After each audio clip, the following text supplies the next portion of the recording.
So Kelly, I'm going to start with you for our first question here. We heard from a lot of people. We heard various stories about how an architecture firm supports you on your path to licensure.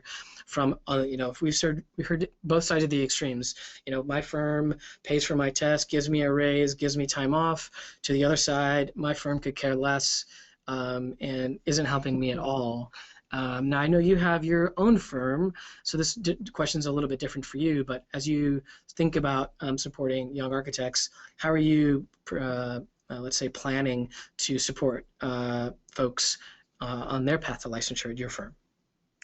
Yeah, so I think that it would have been great, to be in a bigger environment, bigger firm maybe where there was a lot more of a support structure for that. Uh-huh. And certainly like when it's just me and a co-owner for our small studio.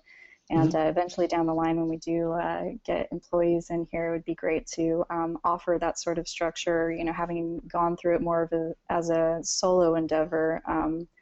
It would have been really nice to have more support structure. But I guess I can speak to the people out there that might work for smaller studios or might, work for those studios that you mentioned that like, oh, I don't care.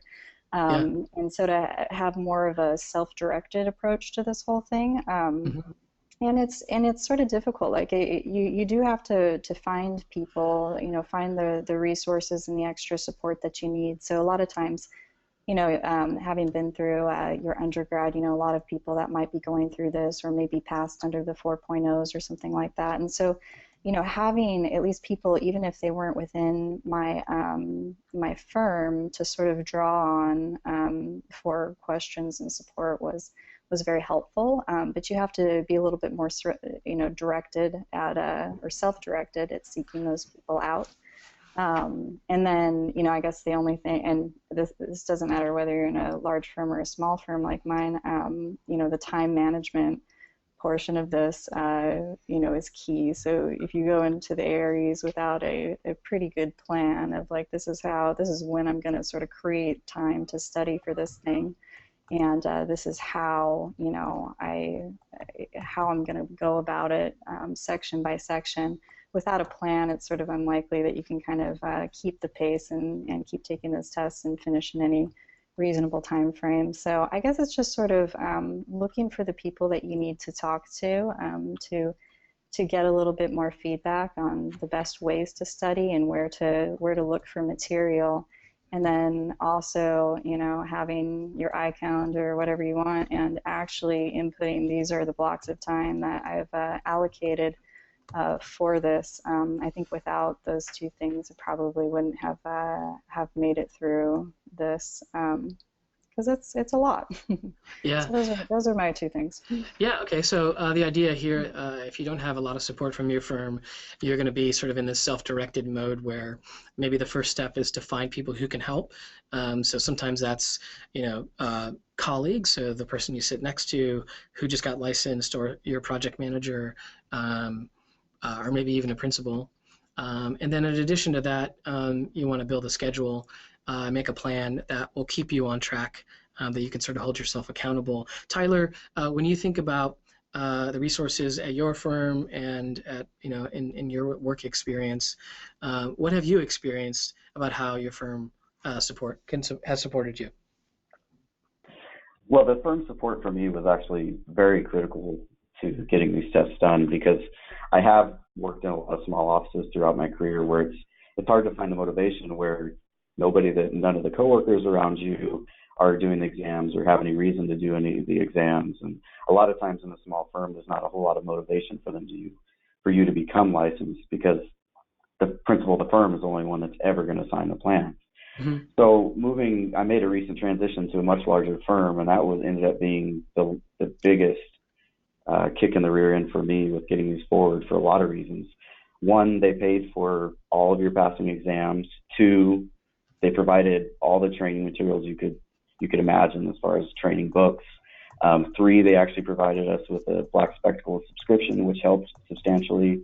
And four, they actually paid for our time off to take the exams. So all of that support just really gave me zero reason not to go through the process and not to pass the exams. So that was, for me, that really was probably the biggest help because I could have taken these exams 5, 8 years ago had I had the proper motivation or felt like I could put all the capital out to pay for $200 exams and hundreds of dollars in testing materials. So Yeah. it really, for me, was a critical experience. That's interesting. Tyler, did that have anything to do with, you mentioned making a change and moving from one firm to the next? That, just out of curiosity, did that, I don't know, how did that factor into, or did it factor into your decision to move to this other firm? Yeah, actually, I relocated from Colorado to Wisconsin, and one of the large reasons was because of, I mean, I was looking at multiple different states and multiple different firms, but Yeah. one of the driving factors was trying to move forward in my professional career. I felt like that I'd been stuck in these smaller offices that weren't, I mean, maybe I should have had more motivation personally to get my license, but that just when you go to work every day and there's zero advantage or zero motivation to go through that process, it wasn't very good for me. So my kind of this move from Colorado to Wisconsin was driven in large part by trying to take the next step in my career, which was for me passing all of the exams. That's interesting. So in this case, the firm is sort of supporting you. Yeah, absolutely. Your, what did you say, professional path or something like that? Yeah, just the professional progress, because you can only, in our industry, I guess at some level you can only go so far if you're not an architect, if you're not a licensed architect. You'll never be able to open your own firm if you have that sort of motivation. A lot of times in larger firms, it stymies your promotion. You can't necessarily go a lot further. Mm-hmm. So just for me, that was the logical next step. I want to sign my own plans. I want to move forward. I want to grow professionally. So without being able to call myself an architect or have that ability, I was stuck. I had no more room for growth. Yeah, that makes a lot of sense. Michael, I wonder, what are your thoughts here on how your firm supported you on the path to licensure? Yeah, I think I had many of those experiences just without the working for a small firm before. Yeah. So this is my first job, and my firm pulled out all the stops. I mean, they pay for fees and exams and time to take the test, and there's a lot of other colleagues around who are going through the same thing. And that really helped when, you get motivated enough to actually dive in. I think the big preventing factors for me were just being really tired out from work. Yeah. But then when things lightened up a little bit and I was able to talk to some colleagues about, oh, here's how you sign up with the state, and oh, here's how you expense these things with the firm, and then it was really just about scheduling the test and signing up for some study resources, and then you press go on the videos and it just kind of starts flowing. So Yeah. Tell me a little bit about that, what you just mentioned, where you have a deadline, you're working, finishing some drawings or whatever, and so you're working a lot of hours. It's hard to stay focused on anything other than sleep and work. Tell me about your strategy about looking for those gaps in between to figure yeah. out to sort of make a plan. Yeah, I think sometimes it worked out and sometimes it didn't. Uh-huh. These work schedules can be unpredictable, and you schedule the exam, and that's your motivating factor to get studying.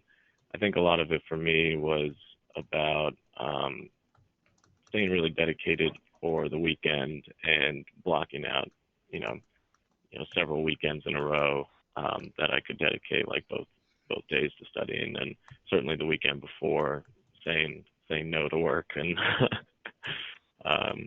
or other distractions to sort of get things done. Yeah. How did that go? That saying no to work when it was time to, when you were about to take a test. Yeah, I mean they understand the importance of these things as well. So when I say, I have a test on Monday and we've got a deadline coming up as well, they're like, okay, I've got this in the calendar from a long time ago and we've talked about it and it's part of the work plan. And maybe it helps that there's other people around that we can sort of, shift around and still get the job done. But it was nice that the bosses were also supportive. Yeah, I think even just thinking about our company here, right? I mean, when you think about any organization, right, who's got a group of people who they're trying to keep busy, they have to sort of plan that out in advance. So if you give your managers a heads up and let them know when your tests are, then as you're saying, Michael, you're able to sort of create that space for yourself by getting in front of it. So they know it weeks in advance. So yeah, Michael's going to be taking a test, so maybe you need a day or two here. So they can sort of plan for it in advance. It really helps, I think.